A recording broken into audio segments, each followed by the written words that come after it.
समप्रभं निर्विघ्नं कुरु मे देव सर्वकार्येषु सर्वदा। समचरण सरोजं सान्द्रनीलाम्बुदाभं जघननिहितपाणिं मण्डनं मण्डनानां तरुणतुलसीमाला कन्धरं कञ्जनेत्रं सदयधवलहासं विठ्ठलं चिन्तयामि। अलङ्कापुरी रम्यसिंहासनस्थं पदाम्भोजतेजस्फुरिदप्रदेशं विधीन्द्रादिदेवैः सदा स्तूयमानं समाधिस्थमूर्तिं भजे ज्ञानदेवं। नमो सद्गुरु तुकया ज्ञानदीपा, नमो सद्गुरु सच्चिदानन्दरूपा, नमो सद्गुरु भक्तकल्याणमूर्ती, नमो सद्गुरु भास्करा पूर्णकीर्ती। नमिला गणपती माऊली शारदा, आता गुरुराजा दंडवत। गुरुराया चरणी मस्तक ठेविला, आपुले स्तुतीला द्यावी मती। गुरुराया तुझैसा नाही सखा, कृपा करू निरंकारी हाती। तुका म्हणे माता पिता गुरुबंधू, तुची कृपा सिंधू पांडुरंगा। जयांचे केलिया स्मरण, होय सकळ विद्यांचे अधिकरण। तेची बंधू श्री चरण श्री गुरूंचे ते नमस्कारुनी आता।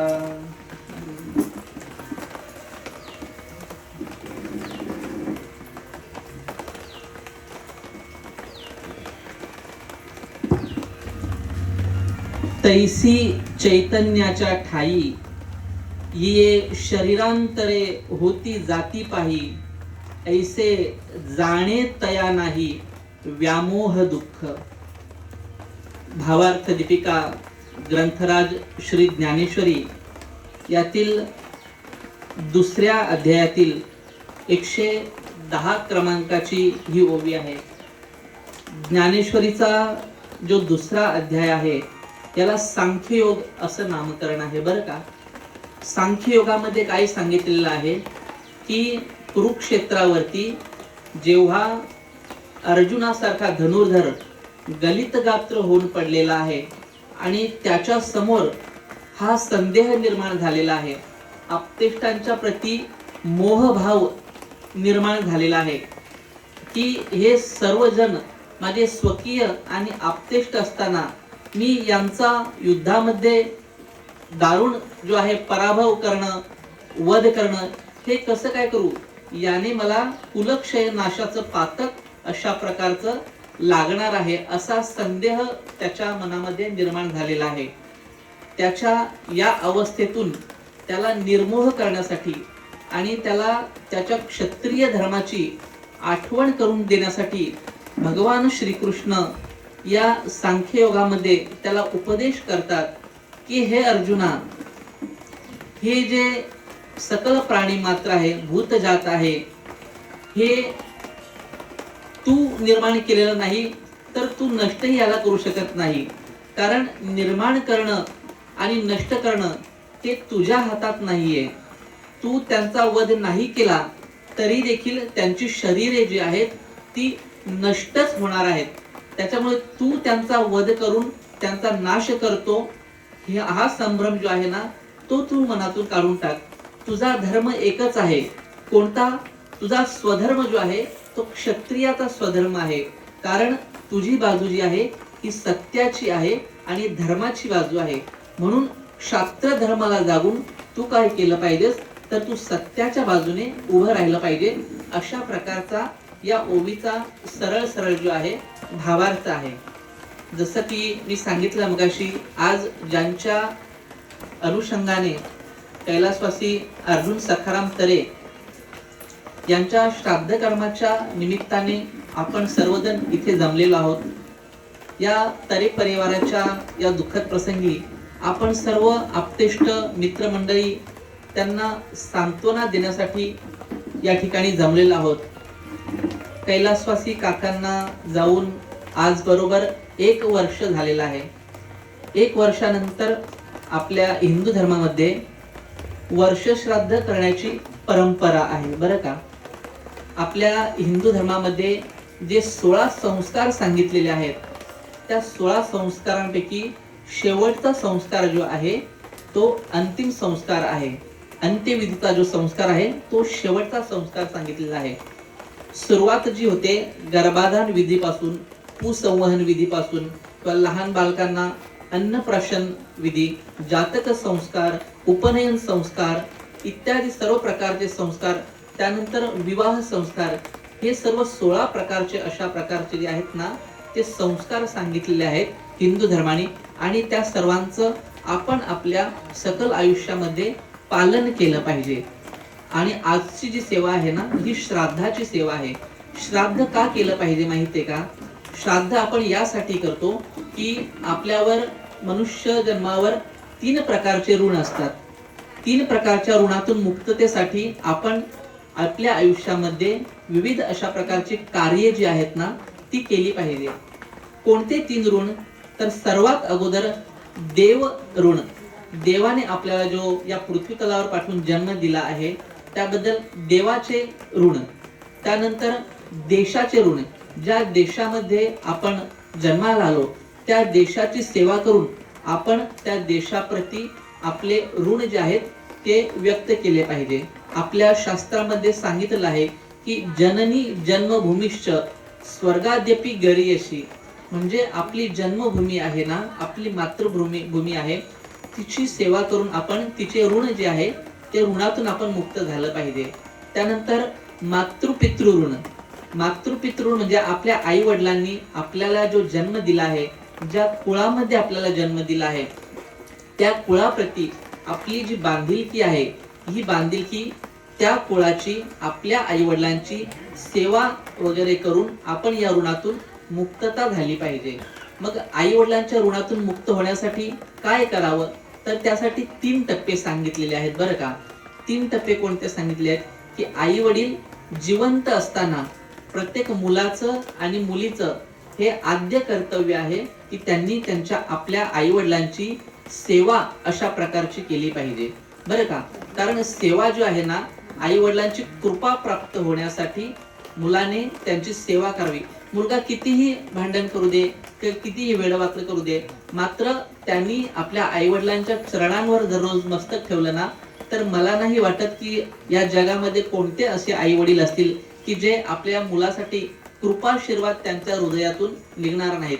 मुलगा किती भांडू दे, मुलगी आईला किती भांडू दे, मात्र रोज सकाळी उठल्यानंतर देवपूजा करण्यासोबतच जर आई वडिलांच्या चरणांवर मस्तक ठेवलं ना, तर आई वडिलांच्या हृदयातून जे शुभाशीर्वाद निघतात ते मुलाला कोणत्याही संकटातून तारण्यासाठी समर्थ अशा प्रकारचे असतात. म्हणून आई वडील जिवंत असताना मुलांनी त्यांची मनोभावे सेवा करावी. त्यानंतर आई वडिलांच्या मृत्यूनंतर मुलाने त्यांचे अंतिम संस्कार आणि श्राद्ध विधी इत्यादी कर्म जे आहेत ना ते शास्त्रोक्त पद्धतीने केले पाहिजे बरं का. शास्त्रोक्त पद्धतीने केलं पाहिजे. आई वडील गेल्यानंतर त्यांचा अंत्यविधी जो आहे तो शास्त्राला धरून उचित मार्गाने केला पाहिजे. त्यामध्ये अनुचित मार्गाचा अवलंब केला नाही पाहिजे. आपण बघतो की आपल्याकडे आता मृत्यू झाल्यानंतर प्रेत जेव्हा निघतं ना, प्रेत जेव्हा अगोदर जे आहे त्याला आंघोळ घालतात, ते झाली त्याची आंघोळीची विधी. त्यानंतर उपप्रावरण विधी, जे उपरण आपण आपल्या भागामध्ये म्हणतो, ती उपप्रावरण विधी केली जाते. त्यानंतर त्याच्या उपप्रावरणामध्ये बऱ्याच ठिकाणी जे आहे कच्चं धान्य जे आहे ना ते त्याच्या उपरण्यामध्ये बांधलं जातं. आणि ते जेव्हा विसाव्याला आपण जेव्हा प्रेतयात्रा निघते, विसाव्याच्या ठिकाणी जिथे थांबतो तिथे काही जे कच्चं अन्न जे आहे ना ते काढून ठेवलं जातं विसाव्याच्या ठिकाणी. काही भागांमध्ये ही प्रथा आहे. कच्चं धान्य 7 प्रकारचं वापरतात. आपल्या भागामध्ये जे आहे ना बहुतांश वेळा भात वापरतात, कारण आपला जो समाज आहे इकडचा तो भात शेती करणार आहे. म्हणून 7 प्रकारचे अन्न न ठेवता आपण फक्त भात अशा प्रकारचा तिथे वापरतो. कारण भात जो आहे ना हे निवृत्तीचं प्रतीक आहे बरं का. निवृत्ती म्हणजे काय? सकल आयुष्यामधील कर्मापासून आता तुमची निवृत्ती झाली, याकरता भाताचा जो भाग आहे तो विसाव्याच्या ओट्यावर काढून ठेवला जातो. त्याला म्हणतात अमान्य श्राद्ध. अमान्य म्हणजे काय की कच्चं असणारं धान्य तिथे विसाव्याच्या ओट्यावर ठेवणं, त्याला म्हणतात अमान्य श्राद्ध. म्हणजे कच्च्या धान्याचं पहिलं केलेलं ते श्राद्ध. त्यानंतर जेव्हा प्रेतयात्रा विसाव्याच्या ठिकाणावरून निघते, विसाव्याच्या ठिकाणी ते धान्य मागे ठेवलं जातं ना, ते त्याचं कर्म जे आहे, कर्म आपण मागे ठेवतो. जसं आई वडील मुलांसाठी आपल्या प्रॉपर्टीचा हिस्सा ठेवतात, तसाच आपल्या कर्माचा देखील हिस्सा ठेवतात. आणि ते मुलांसाठी संसारामध्ये राहून गेलेले जे कर्म आहे ना, ते कर्म इथेच राहतात आणि तिथून पुण्य संचय जो असतो ना, ते तो जीवात्मा जो आहे पुढे घेऊन जात असतो. त्यानंतर स्मशानामध्ये गेल्यानंतर आपण पाहतो की तिथे एका ओट्यावर ठेवून तिथे जलतर्पण विधी केला जातो. आपले जे जुने मंडळी आहेत त्यांना बहुतांश जणांना माहिती आहे, तिथे काय करतो आपण की त्या प्रेताला जो आहे ना, अग्नी देण्याच्या अगोदर आपण पाणी देतो. आणि तो पाणी देताना आपण कशाने देतो बरं, सांगा मला, कशाने देतो? एकतर आपण पानाचा द्रोण करतो किंवा आपण अंगठ्याने, उजव्या हाताच्या जे आहे अंगठ्याने देतो. कारण का माहितीये का, याच्यासाठी आपल्याला हस्तरेखा शास्त्र जे आहे ते समजून घ्यावं लागेल. हस्तरेखा शास्त्रामध्ये उजवा हाताचा अंगठा आणि तर्जनी याच्या मधला जो भाग आहे ना, हा पितृलोकाचा भाग सांगितलेला आहे. म्हणून पितृ श्राद्धाची जी जी काही कर्म आहेत ना, ती अंगठ्याने करावी अशासाठी. कारण पितृ जे आहे ना, हे आपलं मूलाधार आहे. आपण बघा ना की बहुतांश जी आपली कर्म असतात दैनंदिन जीवनाची, त्यामध्ये अंगठ्याचं खूप सारं महत्व आहे. म्हणून अंगठ्याने जे आहे ना, पितृश्राद्धाचं तर्पण केलं जातं. त्यानंतर हे जलतर्पण विधी केल्यानंतर जी चिता रचली जाते, तर शास्त्र असं सांगतं की जर वडील गेले असतील, जर वडिलांचं निधन झालं असेल ना, तर चितेच्या खाली कुंकवाने स्वस्तिक काढावं. कुंकवाने स्वस्तिक काढावं. कोण? जर वडील गेले असतील तर. आणि आईचं जर निधन झालं असेल तर हळदीने स्वस्तिक काढावं. अशा प्रकारचं शास्त्र सांगतं. आणि यासोबत चितेमध्ये 7 प्रकारची जी आहेत पवित्र लाकडं जे आहेत, पवित्र ज्या आपण समिधा ज्यांना बोलतो, त्या वापरल्या जातात. ते कोणती वापरली जातात बरं? त्या पवित्र समिधा आहे त्याच्यामध्ये बेल, रुई, तुळस, वड, पिंपळ अशी जी पवित्र आहेत, जी आपण इतर सर्पणासाठी किंवा जाळण्यासाठी वापरत नाही, अशा 7 प्रकारच्या ज्या पवित्र वनस्पती आहेत ना, त्या आपल्या चितेमध्ये वापरल्या जातात. का? कारण देहम दहती यज्ञम फलती. अंतिम संस्कार जो विधी आहे ना, दहन विधी जो आहे ना, त्याला आपल्या हिंदू धर्मशास्त्रामध्ये यज्ञाचं महत्व असं अशा प्रकारचं दिलं गेलेलं आहे. मी हे एवढं कशासाठी सांगतो माहितीये का? मला हा मुद्दा अधोरेखित करायचा आहे की आपल्या हिंदू धर्मशास्त्रानुसार अंतिम संस्काराला यज्ञा इतकं पवित्र मानलं गेलेलं आहे. मग एक सारासार विवेक बुद्धी विचार करून मला सांगा की आतापर्यंत कोणत्याही यज्ञामध्ये आपण असं बघितलेलं आहे का की यज्ञामध्ये रॉकेल टाकतो किंवा टायर जाळतो? नाही ना.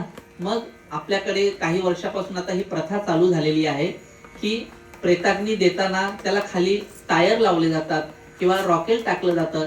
ही अत्यंत चुकीची अशा प्रकारची पद्धत अलीकडच्या काळामध्ये काही ठिकाणी रूढ झालेली आहे बरं का. काय होतं माहितीये का, बऱ्याच वेळा ती प्रेताची अग्नी लवकर जळावी, जाणाऱ्या येणाऱ्यांना जाण्याची थोडी गैरसोय होते, त्यांना घाई असते. म्हणून आपण आपल्या सोयीसाठी किंवा जे इतर मित्र परिवारजन जमलेले आहेत त्यांच्या सोयीसाठी, त्यांची लवकर मुक्तता व्हावी म्हणून काय करतो आपण, आपल्या आई वडिलांना टायर टाकून जाळतो. मला सांगा हे योग्य आहे का बरं? नाही ना. कारण टायर जी आहे ना, ही अशुद्ध अशा प्रकारची गोष्ट आहे. तिचा उपयोग अंतिम संस्कारासारख्या यज्ञाचं पावित्र्य मानल्या गेलेल्या ठिकाणी टाळावा. मग त्याच्यासाठी तुम्ही सांगाल की महाराज असं केलं नाही तर ती अग्नी जळणार कशी? पाण्या पावसाचे दिवस असतात, लाकूड बऱ्याच वेळा ओलं असतं. तर त्याच्यासाठी देखील शास्त्राने पर्याय सांगितलेला आहे. तुम्ही काय करा माहितीये का, शास्त्राने सांगितले की अशा प्रकारच्या निषिद्ध वस्तू वापरण्यापेक्षा तिथे भीमसेनी कापूर, जो पवित्र अशा प्रकारचा मानला गेलेला आहे, भीमसेनी कापूर, तूप जास्त शुद्ध गाईचं तूप ते तुम्ही वापरू शकता. भीमसेनी कापूर वापरू शकता. शेणी म्हणजे गोवऱ्या आपण ज्याला बोलतो, त्या तुम्ही अशा प्रकारे वापरू शकता. या जर 3 वस्तू तुम्ही योग्य प्रमाणात वापरल्या ना, तर कोणत्याही प्रकारचं लाकूड असेल ते पेट घेतं आणि चांगल्या पवित्र अशा प्रकारे दहन त्या प्रेताचं केलं जातं. माझा सांगण्याचा मुद्दा एवढाच होता की यामध्ये निषिद्ध गोष्टींचा वापर टाळावा. त्यानंतर प्रेताला अग्नी दिल्यानंतर म्हणजे अग्नी डाग देण्याच्या अगोदर मुलगा जो आहे मडक्याला होल पाडून त्या चितेच्या भोवती त्याला फिरवलं जातं आणि त्या मडक्यातून पाणी मागे सांडतं. म्हणजे काय, मुलगा जो आहे ना जन्मदात्या वडिलांच्या प्रेताच्या साक्षीने त्यांना हे प्रतिज्ञा वचन बांधतो की बाबा तुम्ही माझे तीर्थरूप आहात, तुम्ही माझे पितृगण आहात, तर तुमची उरलेली जी कर्म आहेत, तुमच्या उरलेल्या ज्या जबाबदाऱ्या आहेत त्या पूर्ण करण्याचा संकल्प म्हणजे जे तर्पण जे आहे ना ते मुलगा त्या अनुषंगाने पूर्ण करत असतो. म्हणून मुलाने कधीही लक्षात ठेवावं की आपण बांधले गेलेलो आहोत कशासाठी, की आपल्या आई वडिलांच्या ज्या राहिलेल्या जबाबदाऱ्या आहेत त्या पूर्ण करण्यासाठी. मग जबाबदाऱ्या कोणत्याही स्वरूपाच्या असू दे, त्या समाजसेवेच्या असू दे, कौटुंबिक जबाबदारीच्या असू दे किंवा पारमार्थिक सेवेच्या असू दे. जर एखादा मुलगा आपले वडील जर समजा त्यांचे समाजसेवेमध्ये असतील तर त्यांनी ते समाजसेवेचं कार्य जे आहे ते पुढे चालवलं पाहिजे. जर वडील आपल्या मागे भरला परिवार सोडून गेले असतील दुर्दैवाने, बहिणींची लग्न आहेत, लहान भावंडांची लग्न आहेत, तर मोठ्या भावाचं हे कर्तव्य आहे की त्याने आपल्या लहान मुलांना आणि बहिणींना पितृवत अशा भावनेने सांभाळलं पाहिजे बरं का. कारण वडील गेल्यानंतर मोठा मुलगा जो आहे त्याला शास्त्राने वडिलांच्या स्थानी मानायला अशा प्रकारचं सांगितलं आहे. आणि म्हणून आपले वडील गेल्यानंतर आपला जो मोठा भाऊ आहे त्याला इतर भावंडांनी देखील पित्याच्या समान मानलं पाहिजे. पित्याचा जो दर्जा आहे तो त्याला दिला पाहिजे. पित्याचं जर तुम्ही दर्शन घेत असाल तर तुमच्या मोठ्या भावाचं देखील दर्शन घेतलं पाहिजे. तुम्ही करून बघा ना एकदा, तुम्ही आपल्या मोठ्या भावाच्या प्रती हा भाव ठेवून बघा. आजकाल आपल्या समाजात तुम्ही पाहत असाल की वेगवेगळ्या गोष्टींवरून आपल्या समाजामध्ये वाद निर्माण होत आहेत. प्रॉपर्टीचे वाद असतील, कौटुंबिक हेवेदावे असतील. पण जर तुम्ही तुमच्या मोठ्या भावाच्या चरणांवर जर मस्तक ठेवलं ना तर तो मोठा भाऊ तुम्हाला खरंच पुत्रवत प्रेमाने जवळ करून घेईल. तो सांगेल की तुझ्या माझ्यामध्ये जे काही छोटे मोठे वाद असतील ना ते आपण निपटून टाकू. कारण लक्षात ठेवा, वडील गेल्यानंतर भावाशिवाय त्यांना दुसरा कोणीही जवळचा नातेवाईक नसतो. कारण प्रत्येक सुखदुःखाला, प्रत्येक अडीअडचणीला आपला भाऊ जो आहे ना तोच संकट समयी आपल्यासाठी धावून येतो. मित्र किती असू दे, जवळचे मित्र कोणी असू दे, नातेवाईक बाकीचे असतील, मात्र भावाने भावाला नेहमी सांभाळलं पाहिजे. मी कशासाठी सांगतो की वडील गेल्यानंतर मोठ्या मुलाची जागा जी आहे ना ही वडिलकीच्या नात्याची आहे, तर ती जागा त्या मुलानेही चालवलेली पाहिजे आणि इतर भावंडांनी त्याला तशा प्रकारचा मान दिला पाहिजे. अशा प्रकारचं हे जे आहे विधी सांगितलेला आहे. आणि आपण बघतो त्यानंतर अग्निडाग दिल्यानंतर 13 दिवस पर्यंत आपण त्याचे विविध विधी जे आहेत ते करत असतो. तिसऱ्या दिवशी आपण राख धुण्याचा वगैरे सावडणे त्याला म्हणतो ते विधी करतो. त्यानंतर दशक्रिया विधी करतो. 10व्या दिवशी जे आहे दशक्रिया विधी करतो, त्यावेळेला आपण पिंड वगैरे करतो. त्यानंतर उत्तर कार्याचं जे आहे 13वा विधी, 13वा दिवस जो असतो ना तो विधी करतो आपण 13व्या दिवशी. कारण 13व्या दिवसापर्यंत तो जीवात्मा जो आहे ना आपल्या पृथ्वीच्या सभोवतालच्या परिसरामध्येच असतो. 10व्या दिवसापर्यंत जो आहे ना कुटुंबाला, जवळच्या कुटुंबाला सूतक अशा प्रकारचं असतं आणि 10 दिवसापर्यंत आपण ते सूतक पाळतो.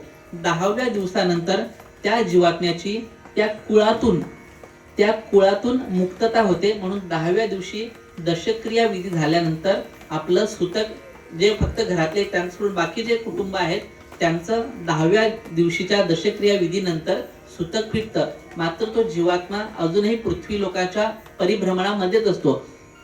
त्यामुळे 13वीची विधी झाल्यानंतर त्या जीवाचं इथून जे आहे ना पुढचा प्रवास चालू होतो. आपण एक गोष्ट ध्यानात घेतली पाहिजे इथे की जीवात्मा जेव्हा प्राण सोडतो ना तेव्हा त्याच्यातली जी चेतना शक्ती आहे ती चेतना शक्ती इथून तर परलोकापर्यंत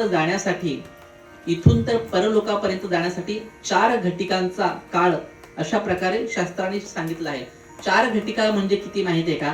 एक घटिका म्हणजे 24 मिनिटं बरं का. एक घटिका म्हणजे 24 मिनिटं, अशी 4 घटिका म्हणजे 96 मिनिटं. म्हणून इथून तर परलोकापर्यंत जाण्यासाठी त्याला 24 घटिका 24 मिनिटं एक घटिका अशी म्हणून 4 घटकांचा काळ लागतो आणि तिथून चेतनाशक्ती परलोकातून दुसऱ्या जीवांमध्ये रूपांतरित होण्यासाठी पुन्हा 4 घटिका म्हणजे 96 मिनिटं पुन्हा, म्हणजे 96 आणि 96 किती झाले, 192 मिनिटं ते होतात बरं का. म्हणजे साधारण 3 ते 3.25 तासाचा हा कालावधी जातो. म्हणून जे जुने जाणकार लोक आपले किती हुशार होते बघा ना, त्यांना हे सगळं शास्त्र माहिती होतं. म्हणून एखाद्याचा जीव गेल्यानंतर, त्याच्या चेतना शक्तीचा अंत झाल्यानंतर, प्राण गेल्यानंतर आपले जुने लोक सांगायचे की 3 तासाच्या नंतरच प्रेताला जो आहे अग्नी दिला जातो. म्हणून आता मृत्यू झाला आणि लगेच आपण स्मशानामध्ये नेऊन दहन करतो असं कधी होत नाही. जे जुने जाणकार लोक आहेत ना, ते आपल्याला या संदर्भाने मार्गदर्शन करत असतात की आपण 3 तासाच्या नंतरच जे आहे प्रेताचं दहन अशा प्रकारचं केलं पाहिजे बरं का. आणि त्यानंतर मग 13व्याची एकदा विधी झाली ना की 13व्याच्या विधीनंतर या पृथ्वी लोकाच्या कक्षेतून त्या जीवात्म्याची मुक्तता होत असते आणि ते पितृलोकापर्यंत जातात. पितृलोकापर्यंत जातात. 13व्याची विधी झाली की इथून त्यांची मुक्तता होते. अजून एक तुम्हाला सगळ्यांनाच कदाचित माहिती नसेल, 14वा, 15वा आणि 16वा हे कधी तुम्ही ऐकलंय का? नसेल ऐकलं बहुतांश लोकांनी. जे जुने जाणकार मंडळी असतील किंवा जे पारमार्थिक क्षेत्रामध्ये ज्यांचा अभ्यास असेल त्यांना माहित असेल.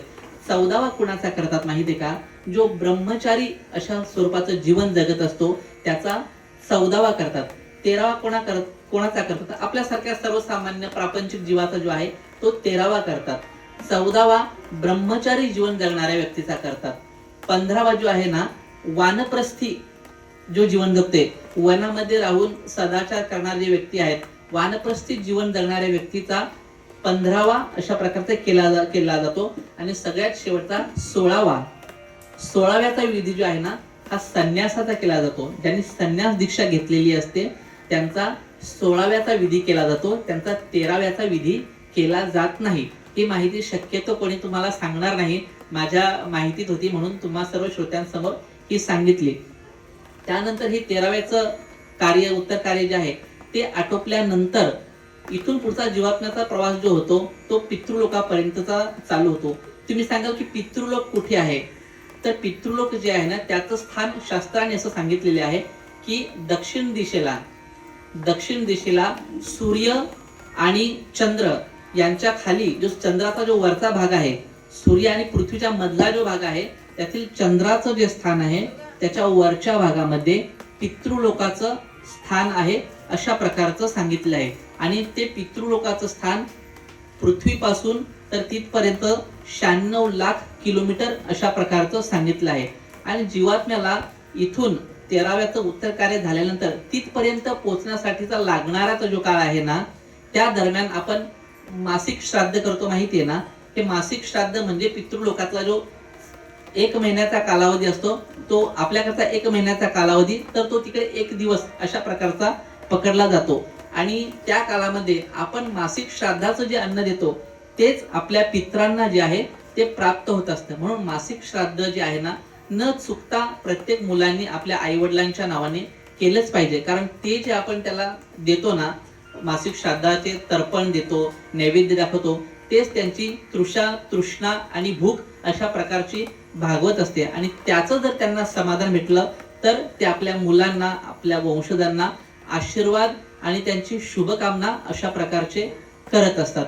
हा झाला जीवात्म्याचा पितृलोकापर्यंतचा प्रवास. आणि मग तिथून त्याच्या चित्रगुप्ताच्या मार्फत पाप पुण्य कर्माचा इत्यादी हिशोब करून मग त्याला पुढची योनी अशा प्रकारची प्राप्त होते. सांगायचा माझा उद्देश काय, मी हे श्राद्धविधीचं सगळं कशासाठी सांगितलं, कारण अलीकडे बऱ्याच ज्या ठिकाणी आहे वेगवेगळ्या जे लोक असतील, आमच्यातले काही सुशिक्षित लोक असा विचार म्हणतात की कशाला करायचं श्राद्ध वगैरे, लोकांची गैरसोय होते आणि खर्च होतो घरमालकाचा. पण असं नाही. काही जण आता बरेचसे अति सुशिक्षित त्यांना म्हणावं, ते आई वडिलांच्या नावाने श्राद्ध कर्म करण्याच्या ऐवजी सांगतात की तुम्ही झाडे लावा, तुम्ही चांगली पुस्तके द्या. झाडे लावणं, पुस्तकं देणं ही काही वाईट गोष्ट नाहीये, पण त्याच्यासाठी तुम्हाला 12 महिने पडलेत ना. तुम्ही 12 महिने झाडे लावा, 12 महिने तुम्ही चांगली पुस्तकं समाजाला द्या, काही हरकत नाही. मात्र पितृऋण जे आहे ना, ते आपण जे आहे त्यातून मुक्तता करण्यासाठी त्यांचा तो हक्क आहे बरं का. पितृ ऋणातून मुक्त होण्यासाठी त्यांची श्राद्धादी इतर जे कर्म आहेत ती आपल्यावर जबाबदारी आहे, ती जबाबदारी आपण केलीच पाहिजे. अनेक जण जे सांगतात की बाबा वडिलांच्या नावाने जर समजा तुम्ही त्यांचं दहन केलं असेल तर त्यांची ती राख घ्या आणि तुमच्या अंगणामध्ये ती राख पुरा, तिथे एखादं चांगलं झाड लावा, ते झाड उगवा आणि ते झाड म्हणजे तुमचं पितृ स्वरूप आहे, ते झाड तुमच्यावर सदैव नजर ठेवत राहील आणि तुम्हाला आशीर्वाद देतील, अशा प्रकारची ती भावना व्यक्त करतात.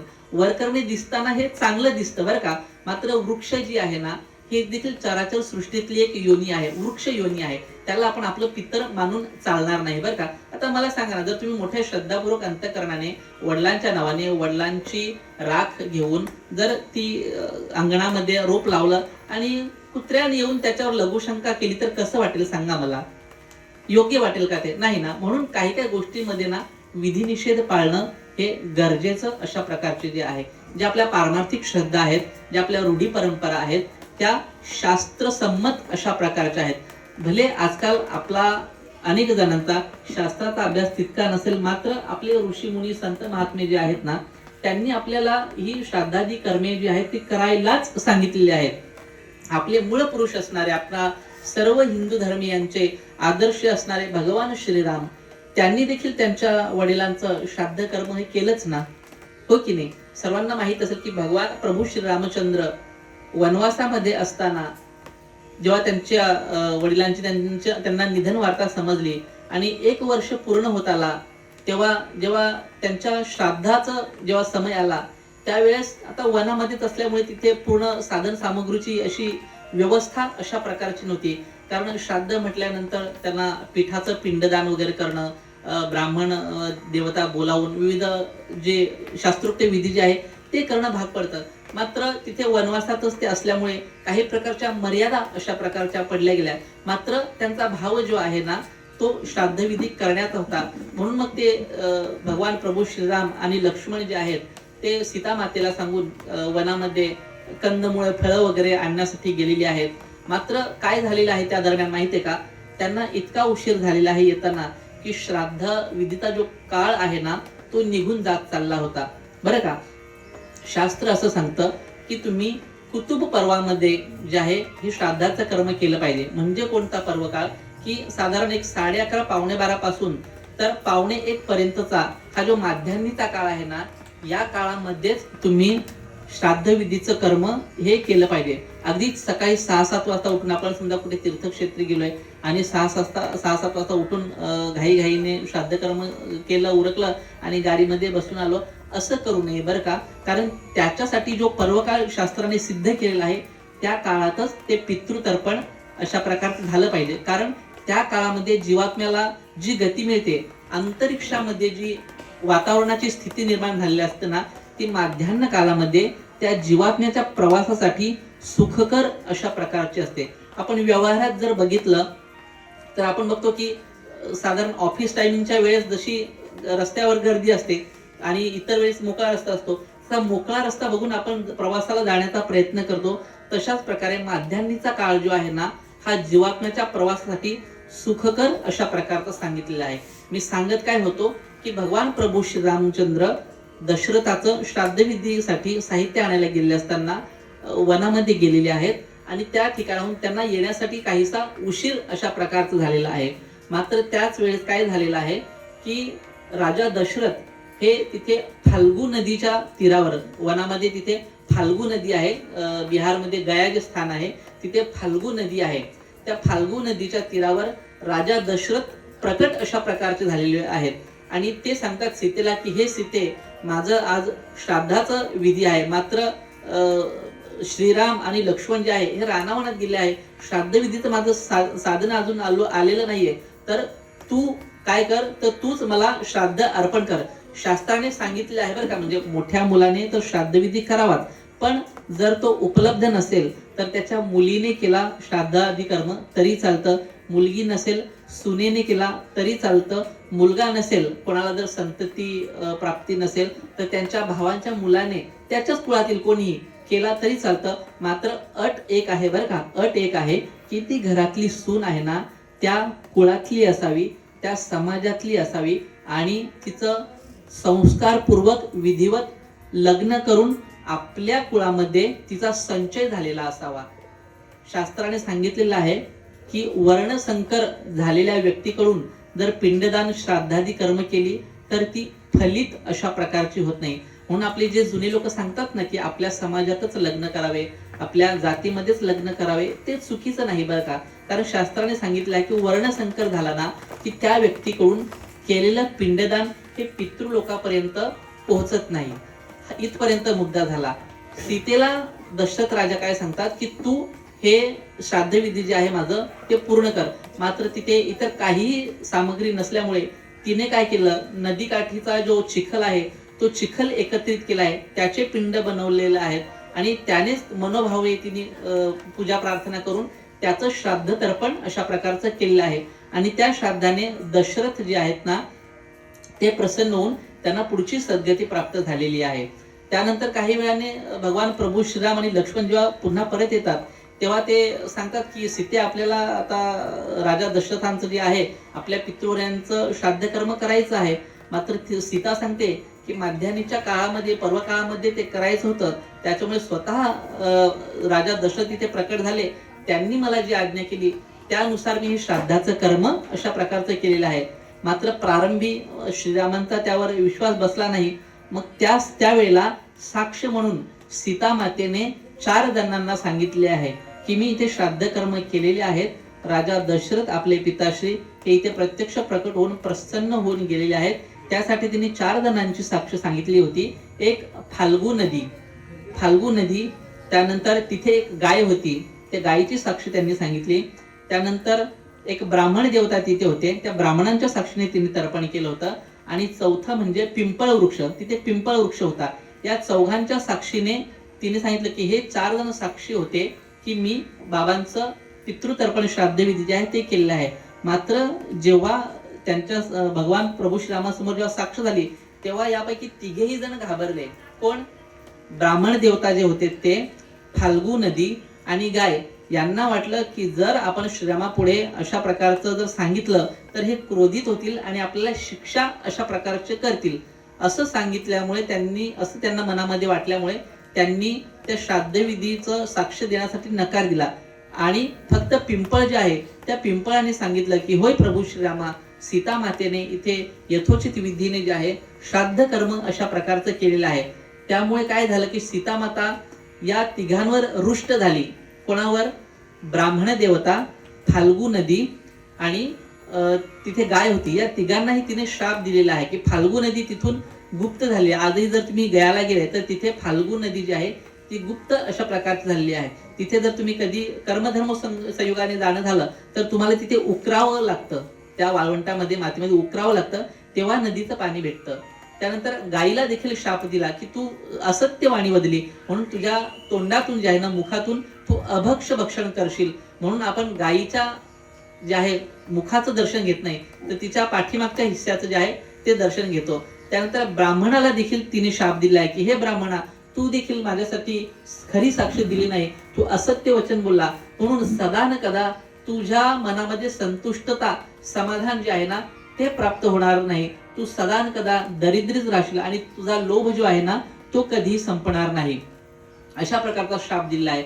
आणि पिंपळाला मात्र वरदान दिलेलं आहे की हे पिंपळा, तू सत्य वचन बोललास, माझ्यासाठी तू साक्ष दिलीस, म्हणून तुला पूजनीय स्थान अशा प्रकारचं प्राप्त होईल. म्हणून आजही आपल्यामध्ये, आपल्या हिंदू धर्मामध्ये पिंपळ वृक्षाचं जे स्थान आहे ना ते खूप महत्वाचं अशा प्रकारचं आहे.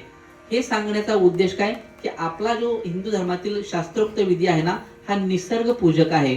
आणि निसर्गाने आपल्याला जे विविध प्रकारच्या विधी आहेत त्या आपण शास्त्रोक्त कर्मानेच केल्या पाहिजे. श्राद्ध जे आहे ना हे 3 प्रकारचं असतं. नित्य कर्मश्राद्ध, नैमित्तिक कर्मश्राद्ध आणि काम्य श्राद्ध. 3 प्रकारचे श्राद्ध सांगितले आहेत. नित्य श्राद्ध म्हणजे कोणतं? बरेच जण जे आहे ना नित्य कर्म आपलं करत असताना जलतर्पण विधी करतात, सूर्याला अर्घ्य देतात, किंवा आपण जेव्हा अन्नाच्या भोवती पाणी फिरतो तेही एक प्रकारचं नित्य कर्माचं श्राद्ध आहे बरं का.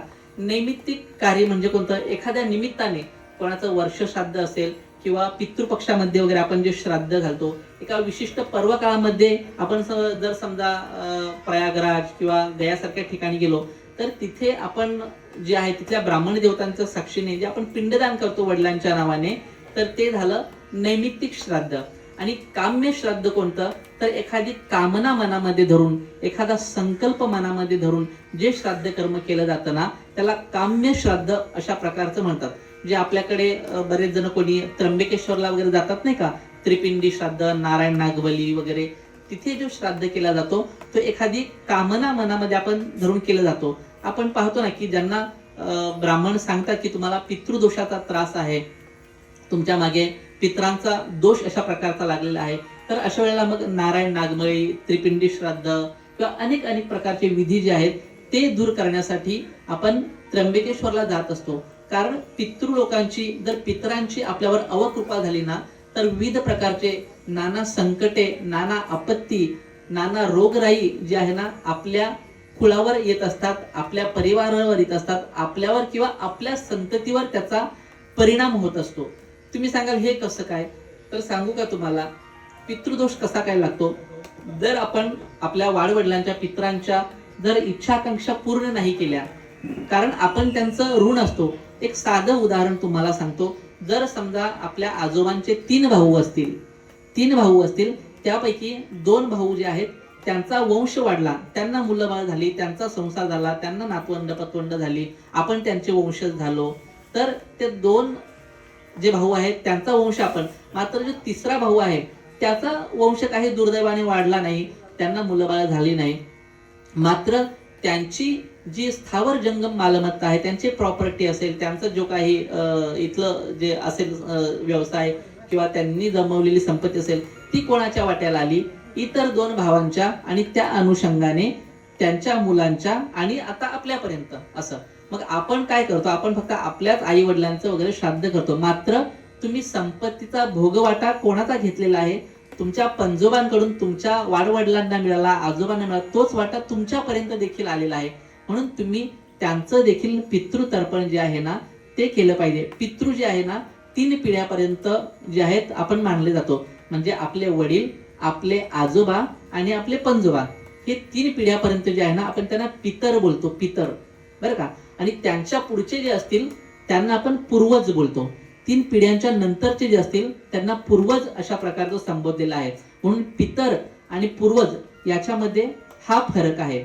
आपण पितरांना अन्न घालतो म्हणजे कोणाला घालतो, आपले जे आई वडील असतील, ज्यांचं देहावसान झालं असेल, आपले आजी आजोबा असतील, जे ज्ञात असतील आपल्याला, आपण त्यांच्या नावाने घालतो. म्हणून पितर जे आहेत ना 3 पिढ्यापर्यंत असतात, आणि त्यांच्या पुढचं जे आहे ते पूर्वजांमध्ये त्यांची गणना अशा प्रकारची होते. मग सगळ्यात महत्वाची गोष्ट आता की हे पितृतर्पण जे आहे, श्राद्ध विधी कर्म करतो आपण, तर याची विधी जी आहे ती शास्त्राने सांगितलेली आहे ही केलीच पाहिजे का, तर नक्कीच केली पाहिजे. कारण याच्यात काय होतं, आपली अनेक प्रकारचे दोष जे जाणते अजाणतेपणे जे आहेत ते झालेले असतात, त्याच्यातून निवृत्तीसाठी आपण हे श्राद्धादी कर्म केलंच पाहिजे. मग तुम्ही सांगाल की महाराज ठीक आहे, आम्ही श्राद्धादी कर्म केलं, ब्राह्मण देवतांना बोलवलं, दशक्रिया विधी केला, चांगल्या पद्धतीने उत्तरक्रिया विधी वगैरे केला, वर्ष श्राद्ध आम्ही चांगलं भटजी बोलावून यथासांग पूजा वगैरे केली, मग हे आता भजन कीर्तनाचे सोपस्कार वगैरे कशासाठी, आहे की नाही. साधी गोष्ट आहे. जर शास्त्राने ते सांगितलेलं आहे श्राद्ध कर्म करा, 13व्याचा विधी करा, दशक्रिया विधी करा, ते आम्ही केले ना, मग भजन कीर्तन प्रवचन हे सर्व अवडंबर कशासाठी, हा फुकटचा खर्च कशासाठी. तर आपले वारकरी संत सांगतात की श्राद्ध विधी असेल, दशक्रिया विधी असेल, हे काय आहे, तर हे कर्मकांड आहेत बरं का. कर्मकांड आहे, हे मंत्राच्या सहाय्याने केले जातात. मंत्राच्या सहाय्याने हे श्राद्ध विधी इत्यादी कर्म केले जातात, हे कर्मकांड आहे. मात्र या कर्मकांडामध्ये मंत्राच्या अनुसार तंत्र म्हणजे क्रिया, जसं ब्राह्मण आपल्याला सांगतात हातामध्ये पाणी घ्या, आचमन करा, ते याच्यावर सोडा, अशा प्रकारचं ते मंत्र बोलत असतात, आणि आपण त्या दृष्टीने काय करतो, तंत्र करतो. म्हणजे काय करतो की क्रिया करतो. हे जे मंत्र आणि तंत्राची जी क्रिया आहे ना, यामध्ये दोष निर्माण होऊ शकतात बरं का. आणि तुम्हाला माहिती आहे की शास्त्रविधान आहे की मंत्र चळे थोडा तरी धडची होय वेडा.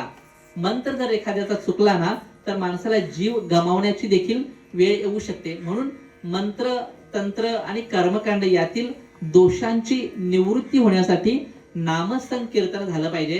नामस्मरण झालं पाहिजे, म्हणून त्यासाठी भजन कीर्तन प्रवचन इत्यादीची सेवा केली जाते. आपण सर्वांना जे जुने जाणते श्रोते आहेत, जुनी माणसं आहेत, त्यांना माहित आहे की वृत्रासुर नावाचा जो राक्षस होता त्याने काय केलं, इंद्राला मारण्यासाठी जे आहे ना यज्ञ केला होता, मोठी तपश्चर्या केली आणि त्याच्या मनामध्ये हा संकल्प होता की मी इंद्राचं जे आहे हरण करावं, इंद्राचा वध करावा. आणि त्यासाठी मग तपश्चर्या केल्यानंतर मग त्याने मोठा यज्ञ वगैरे चालू केला.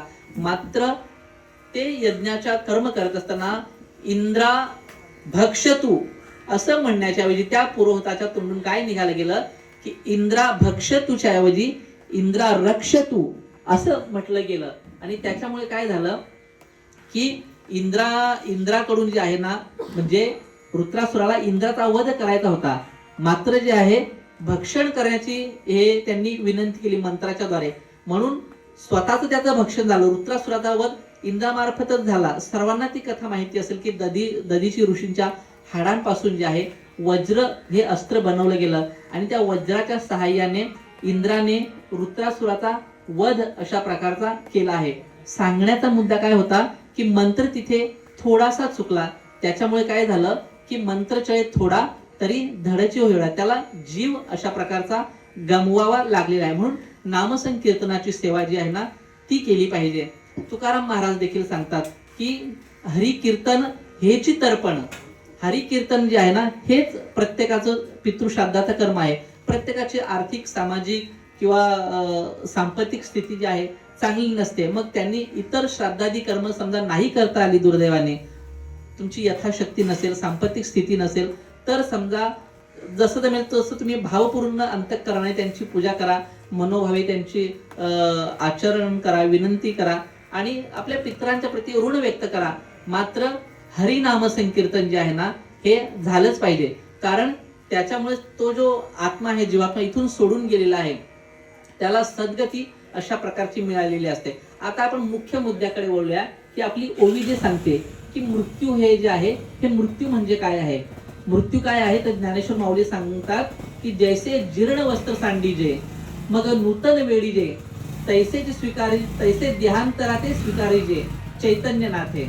म्हणजे काय की ज्याप्रमाणे आपण जुने झालेले वस्त्र जे आहे ना ते काही काळानंतर, एक दिवस झाल्यानंतर, अर्धा दिवस झाल्यानंतर किंवा मळल्यानंतर ते टाकून देतो आणि नवीन वस्त्र परिधान करतो, त्याचप्रमाणे जीवात्मा जो आहे ना या मृत्यू लोकामध्ये त्याचा जोपर्यंत काळ आहे तोपर्यंत तो या देहामध्ये राहतो आणि त्याचा इथला कालावधी संपला की तो नवीन देहाच्या धारण्यासाठी इथून मुक्त होतो आणि मग नवीन त्याचं मार्गक्रमण अशा प्रकारचं जे आहे ते चालू होतं. मग तुम्ही सांगाल की हे कसं काय शक्य आहे. साधं तुम्हाला व्यवहारातलं उदाहरण सांगतो बरं का, की आपण समजा कल्याणला आपली कोणी एखादी माता भगिनी गेली आहे, आपल्या समजा माता भगिनी बऱ्याच, कोणाचा भाजीपाल्याचा व्यवसाय असतो, कोणाचा मच्छीचा व्यवसाय असतो, आपल्या व्यवसायानिमित्त त्या कल्याणला वगैरे जात असतात, मार्केटला जात असतात. मात्र तिथून परत येताना त्या समजा बसने, एसटीने त्यांना समजा वाडा बस भेटली, मग त्या कल्याणमधून वाडा बसमध्ये बसतात, पण त्यांना उतरायचं कुठे आहे, आपल्या धोंडावडवली स्टॉपला त्यांना समजा उतरायचं आहे. तर त्या कल्याणमधून बसमध्ये बसल्या आणि धोंडावडवली स्टॉपला उतरल्या, बस कुठे चाललेली आहे ती वाड्याला, बरोबर. मग मला सांगा, तिने धोंडावडवलीच्या बस स्टॉपला उतरल्यानंतर आता ती बस जी आहे ती वाड्यापर्यंत कशी काय जाईल, मध्ये खूप खाचखळगे आहेत, त्या बसला ट्रॅफिक तर लागली नसेल ना, आणि त्या बसचं काही बरं वाईट झालं नसेल ना, ही चिंता तिने करत बसावी का सांगा मला. नाही. कारण का माहिती का, बस जी आहे ना हे तिच्या कल्याण पासून तर धोंडावडवलीपर्यंत येण्यापर्यंतच्या प्रवासाचं साधन झालं. मात्र तिचं साध्य काय आहे की तिला तिथून धोंडावडवली पासून आपल्या गावामध्ये पोहोचायचं आहे, म्हणून तिने बसची किंवा त्या वाहनाची चिंता करू नये. कारण वाहन जे आहे काही काळापुरतं आहे आणि तिथून पुढे ते वाहन जे आहे जाणारच आहे. तसंच जे आहे ना आपल्या या देहाचं आहे बरं का. आपण या अनंताच्या प्रवासासाठी जेव्हा निघतो, जीवात्मा जेव्हा अनंताच्या प्रवासासाठी निघतो तेव्हा त्याला विविध योनीमधून त्याला जे आहे प्रवास करावा लागतो आणि कर्मधर्म संयोगाने अनंत जन्माची पुण्य प्राप्त झाल्यानंतर त्याला या नरदेहाची प्राप्ती होते, मनुष्य जन्माची प्राप्ती होते आणि त्या काळापुरता हा मनुष्य देह, दुर्लभ असणारा मनुष्य देह त्याला प्राप्त होतो आणि त्या मनुष्य देहाचं जेव्हा कालक्रमण संपतं, जेव्हा त्याचा कालावधी संपतो, तेव्हा तो जीवात्मा त्या देहाला तिथे सोडून तो त्याच्या पुढच्या मार्गाला जात असतो.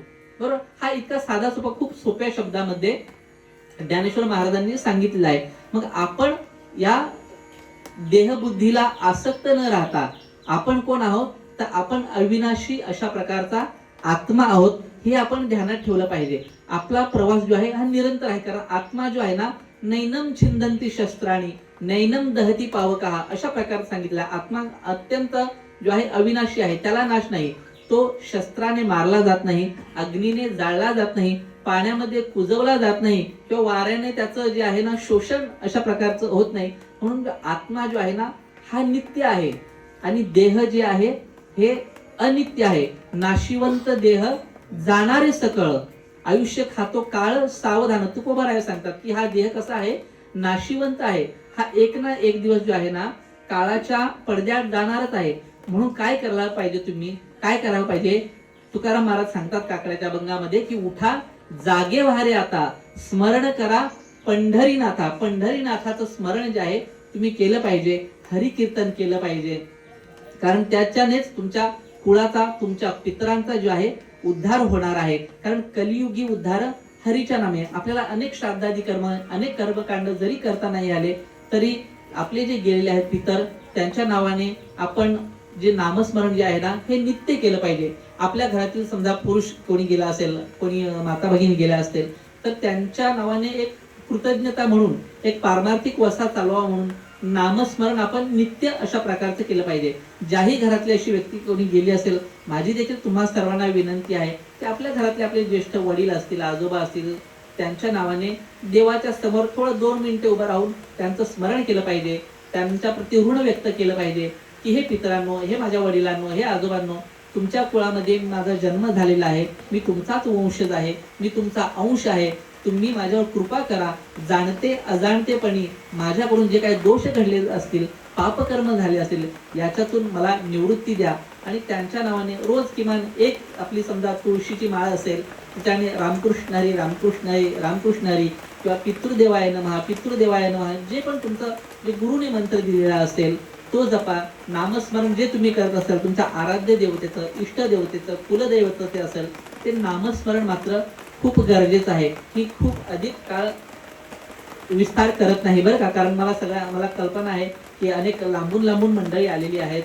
पाण्या पावसाचे दिवस आहेत, जाताना देखील तुम्हाला थोडा ट्रॅफिकचा वगैरे त्रास होऊ शकतो. आणि जे नामस्मरणाचं महत्व जे आहे अनन्य साधारण आहे. कारण नामे तरला नाही कोणी, ऐसा द्यावा निवडून. नामस्मरणाने काय होतं की या कलियुगामध्ये माणसाचा जीवनाचा जो आहे ना उद्धार अशा प्रकारे होतो बरं का. कारण मुखी नाम हाती मोक्ष ऐसी साक्ष बहुतांची. नाम जे आहे ना हे कलियुगामध्ये अत्यंत साधन सुलभ सोपे अशा प्रकारचे सांगितले आहे. नामसंकीर्तन साधन पै सोपे. त्याच्याने काय होईल तर जळतील पापे जन्मांतरीची, असं आपण हरिपाठामध्ये म्हणतो की नाही, नित्यपाठामध्ये. तर नामसंकीर्तन जे आहे ना हे प्रत्येक जीवाकडून झालं पाहिजे. आणि हे नाम घेण्यासाठी काय करावं लागेल, तुम्हाला आपल्या सद्गुरूंना शरण जावं लागेल बरं का. आपले जे गुरुवारी असतील, जे आपल्याला आध्यात्मिक मार्गदर्शन करत असतील, अशा सद्गुरूला आपण शरण गेलं पाहिजे. कारण नाम जे आहे ना तुम्ही अत्यंत प्रेमपूर्वक अंतकरणाने, श्रद्धायुक्त अंतकरणाने, भावनेने जे आहे ते घेतलं पाहिजे. तर त्याच्याने तुम्हाला पापाची निवृत्ती अशा प्रकारची होते. आणि जर ते नाम गुरुमुखातून आलं असेल, आपल्या सद्गुरूंच्या मुखातून आलं असेल, तर त्याच्यासारखं पुण्य असं नाही बरं का. कारण सद्गुरू वाचूनी सापडेना सोय, धरावे ते पाय आधी त्यांचे, किंवा संसार सागरातून तारण्यासाठी जे आहेत ना तुम्हाला सद्गुरू हेच आहेत. मग सद्गुरू कोणाशी म्हणावे की सद्गुरू कवनाशी म्हणावे, जे शिष्याते भेटवी सदवस्तुते. सदवस्तूची जी भेट जी आहे ना ते तुम्हाला करून देतात, ते तुमचे सद्गुरू असतात. म्हणून सद्गुरूने दिलेलं नाम मोठ्या प्रेमपूर्वक अंतकरणानं, भावयुक्त अंतकरणानं ते जपावं. त्याने काय होईल, तुमच्या जन्म मरणाचा फेरा जो आहे ना तो चुकेल, सकल दोषातून तुमची निवृत्ती होईल. मग तुम्ही सांगाल की महाराज आम्ही आता आजकालचा आम्ही परिस्थिती बघतो, कोणावर विश्वास ठेवावा? गुरु आजकाल तुम्ही बघत आहात, आपण टीव्हीवर, वर्तमानपत्रामध्ये, सोशल मीडियामध्ये बघतो की गुरु जे म्हणतात ते कशा प्रकारचे आहेत. सद्गुरु ज्यांना बोलतो ते वेगवेगळ्या प्रकारचे असतात. मग आम्ही सद्गुरु कसा शोधावा? तर जरी समजा तुम्हाला सद्गुरु शोधावा नाही लागला ना, तरी आपले ज्ञानोबा तुकोबा जे आहेत ना, ही वारकरी संत संप्रदायाची ज्येष्ठ श्रेष्ठ मंडळी, कारण ही आपली सद्गुरूची जी परंपरा आहे ना, ही साधी भोळी एखाद्या व्यक्तीपासून निर्माण झालेली नाही. आदिनाथ गुरु सकळ सिद्धांचा मच्छिंद्र तयाचा मुख्य शिष्य, मच्छिंद्राने बोध गोरक्षासी केला, गोरक्ष वळला गहिनी प्रती, आणि मग गहिनी प्रसादे निवृत्ती दातारे ज्ञानदेवा सार चोदविले. म्हणून आपल्या सकल जनांचे सद्गुरू कोण असतील तर संत ज्ञानोबाराय असतील, संत तुकोबाराय असतील, हेच आपण सर्वांचे सद्गुरू आहेत. मग तुम्ही अजून सांगाल की महाराज आता ज्ञानोबा तुकोबांना शोधायला कुठे जावं? दरवेळेस आम्ही आळंदी पंढरपूरची वारी करावी का? देहूला जावं का? तिथे गेल्यानंतर आम्हाला आत्मसाक्षात्काराचा बोध होईल का? किंवा तिथे गेल्यानंतर देखील तो भाव जागृत होईल का? दुसरी गोष्ट अशी आहे की आम्हाला तिथे जाणं येणं प्रापंचिक जबाबदाऱ्यामुळे, व्यावसायिक अडचणीमुळे शक्य होत नाही. आम्ही कुठे दरवेळेला जाणार? आळंदी पंढरपूर देऊची वारी कुठे करणार? तर यासाठी आपल्याला साधन सुलभ अशा प्रकारे सांगितले आहे. आपल्या घरामध्ये संत ज्ञानेश्वरांच्या रूपाने, संत ज्ञानोबारायांच्या रूपाने आपल्या घरामध्ये प्रत्येकाच्या ज्ञानेश्वरी असावी. संत तुकोबारायांचा आशीर्वाद म्हणून, त्यांचं शास्त्र वचन प्रमाण मानून आपण आपल्या घरामध्ये गाथा असावी. आपल्या घरामध्ये संत एकनाथांचं नाथ भागवत जे आहे ते आपल्याकडे असावं, आणि त्यांचं आपण नित्य श्रवण मनन पठण जे आहे ना ते केलं पाहिजे. त्यांनाच आपण गुरु मानलं पाहिजे, कारण तेच आपल्या खऱ्या अर्थाने आपले सद्गुरू आहेत. तेच आपल्याला सद्मार्ग अशा प्रकारचं दाखवतात, आणि त्यांच्या विचारांचं अनुसरण करून आपण आपल्या जीवनाचं कल्याण व्हावं. आणि हे जे कल्याण झालं तुमचं, आत्मस्थितीचा जेव्हा भाव जागृत होईल, तुम्हाला निजतत्वाचा बोध होईल, तेव्हा तुमच्यामध्ये हा भाव येईल. कोणता? की तैसी चैतन्याच्या ठाई ये शरीरांतरे होती जाती पायी, ऐसे जाणे तया नाही व्यामोह दुःख. मग तुम्हाला हे जन्म मरण मृत्यू वगैरे जे आहे ना, कारण हे पुनरपि जननम पुनरपि मरणम पुनरपि जननी जठरी शयनम, हे सर्व चालूच राहणार आहे. मात्र आपण त्यामध्ये आसक्त न राहता, आपण त्या देहाच्या अनुषंगाने खूप लोभित नव्हता, त्याच्या विषयांमध्ये अडकून न राहता आपण विरक्त भाव ठेवला पाहिजे. मग तुम्ही सांगाल की महाराज देहाकडे आम्ही लक्षच दिलं नाही पाहिजे का? आम्ही देह सांभाळला नाही पाहिजे का? देह असाच टाकून द्यायचा? तर त्याचा तसा अर्थ नाही बरं का. देहाच्या अनुषंगाने काय करावं? देह जो आपला आहे, आपले शरीर जे आहे ना, उत्तम अशा प्रकारचे निरोगी ठेवलं पाहिजे, टापटीप ठेवलं पाहिजे. महाराज सांगतात की नाही की शरीर उत्तम चांगले, शरीर सुखाचे घोसले. शरीराने काय होतं की शरीरे साध्य होय केले, शरीरे साधिले परब्रह्म. या शरीरानेच तुम्हाला परब्रह्माची प्राप्ती अशा प्रकारची झाली पाहिजे. म्हणून हे शरीर म्हणजे परब्रह्म प्राप्तीसाठी जर जायचं असेल आपल्या शरीराच्या अनुषंगाने, तर आपण हे शरीर कसं ठेवलं पाहिजे? शुद्ध ठेवलं पाहिजे. शरीर शुद्ध ठेवलं पाहिजे, दोन्ही दृष्टीने शुद्ध ठेवलं पाहिजे. बाह्य वरकरणी अंगाने देखील शुद्ध पाहिजे, आणि अंतर्मन देखील जे आहे आपलं शुद्ध असलं पाहिजे. आपण बाहेरून चांगले मस्त इस्त्रीचे कपडे घातले किंवा परफ्यूम मारले, चांगले सुगंधी अत्तर वगैरे लावले, हे आपलं बाह्यरूप झालं. ते नसावं का? तर माणसाने टापटीप असावं, निरोगी असावं.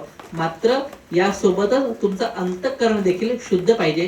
कोणाप्रती जे आहे द्वेषभाव, मत्सर, कोणाप्रती राग लोभ निंदा वगैरे हे करू नये बरं का. कारण कोण्याही जीवाचा न घडो मत्सर वर्म सर्वेश्वर पूजनाचे, असं महाराज सांगतात. कोणाप्रती मत्सर भाव नसावा. आपण भाऊबंदकी असेल, आपले नातेगोत्यातले असेल, कोणाही प्रति मत्सर भाव, द्वेष, हा माझ्यावर जळतो, यांनी माझी जमीन हडपली, हा द्वेषभाव न करता परस्पर सहमतीने आपापल्यातील जे जे काही वाद असतील ते आपण एका कुळातले आहोत, एका कुटुंबातले आहोत, एका मातीतले आहोत, हा भाव मनामध्ये ठेवून परस्पर हेवेदावे जे आहे हे विसरून एकत्र आलं पाहिजे. आणि त्या अनुषंगाने आपली जी आहेत ना मन जुळविली पाहिजे, एकमेकांबद्दल प्रेमाचा सद्भाव निर्माण झाला पाहिजे, आणि संपूर्ण कुटुंबाने जे आहे ना सदाचरण करावं. तर त्यामुळे जे गेलेल्या आत्म्याला जे आहे ना सद्गती अशा प्रकारची प्राप्त झालेली असते. कारण आपण जर चुकीचे कर्म केलं ना, तर त्या जो गेलेला जीवात्मा आहे त्याला त्रास होतात, तिथे यातना होतात, आणि त्यांना त्रास आणि यातना झाल्या ना की मग ते आपल्यासाठी शाप अशा प्रकारचे तिकडून काढत असतात. आणि मग त्यांच्या शापामुळे काय होतं की आपल्या कुळावर, आपल्या संततीवर, आपल्यावर परिणाम होतो. विविध प्रकारचे संकट येतात, अनेक यातना भोगाव्या लागतात, रोगराई येते. तुम्ही सांगता महाराज असं कसं काय, तुम्ही स्वतः डॉक्टर आहेत आणि तुम्ही सांगता पित्रांमुळे रोगराई येते. पण बघा, आपले जर संत महात्मे बोलतात तर त्याला काहीतरी शास्त्र वचन आधार असतो. आता तुम्ही बघा ना, साधा आपला एखादा त्वचा रोग जो आहे, आपण ज्याला कोड म्हणतो किंवा कुष्ठरोग म्हणतो, आपल्या आजोबांना किंवा आजीला होता, भले त्याच्यानंतर त्यांच्या मुलांना नसेल, पण त्याच्या नातवंडांना पतवंडांना तो झालेला आहे, अशी उदाहरण आपण पाहतो की नाही का? कारण त्यांच्या वाट्याचा जो भोगवट आहे, त्यांचं राहिलेलं जे संचित कर्म आहे, त्यांचं जे उसनवारी आहे, ती आपल्या अंगावर आली. आपण त्यांची संपत्तीचा उपभोग घेतो, आपण त्यांच्या प्रॉपर्टीचा हिस्सा घेतो, तर त्यांचे जे उरलेले जे संचित कर्म आहे, त्याचं दोष जे आहे ते देखील आपल्याला लागणार. त्याच्यामुळे त्यांच्या अंगी असणारे जे पाप जे असतील किंवा रोगराई असेल, ते देखील आपल्याला बाध्य होतात. हे मी माझ्या मनातून नाही सांगत, तुकाराम महाराज सांगतात की तुका म्हणे पापे येती रोगाची रूपे. मग जर तुम्ही तुमच्या आजोबांचं जर प्रॉपर्टी घेता, त्याचा हिस्सा घेता, त्याचा भोगवटा घेता, तर आजोबांचा आजार देखील तुम्हाला येणार. आजोबांना जर टक्कल असेल तर आपल्या नातवंडालाही टक्कल होतेच की नाही.